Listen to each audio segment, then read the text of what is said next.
রাষ্ট্রপতিকে অপমান, বারবার তার সভাস্থল বদল করা হয়েছে এবং প্রোটোকল অনুযায়ী মুখ্যমন্ত্রী বা মন্ত্রিসভার কেউ স্বাগত জানাননি রাষ্ট্রপতি দ্রৌপদী মুর্মুকে। প্রোটোকল লঙ্ঘন হয়েছে। রাজ্যের মুখ্য সচিবের কাছে রিপোর্ট তলব কেন্দ্র স্বরাষ্ট্র সচিবের। দ্রৌপদী মুর্মু ঠিক কি বলেছেন একবার শোনাই আপনাদের। कितना कंजस्टेड है तो जगह दिलवाएंगे गवर्नमेंट से बोल के, लेकिन जगह दिलवाने का कोई नहीं। यहाँ तो इतने पर्याप्त है, तो मुझे पता नहीं, लेकिन मैं भी बंगाल का ही बेटी हूँ। बंगाल में बहुत क्यों आने ही नहीं देते।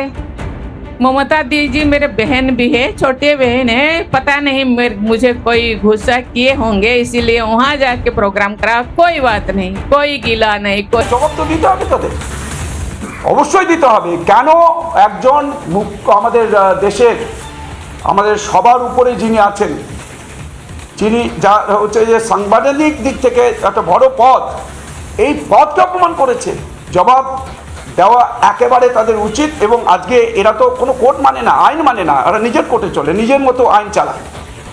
রাজ্যের মুখ্যমন্ত্রী, কতবার বলবো এখানে, এই রাজ্যে এতবার কোর্ট থেকে তাদের ধিক্কার জানানো, ধর্ষণা করা হয়েছে, এটা লজ্জা নাই। এদের তো দুকান কাটা রে ভাই, এদের দুটো কানই কাটা আছে।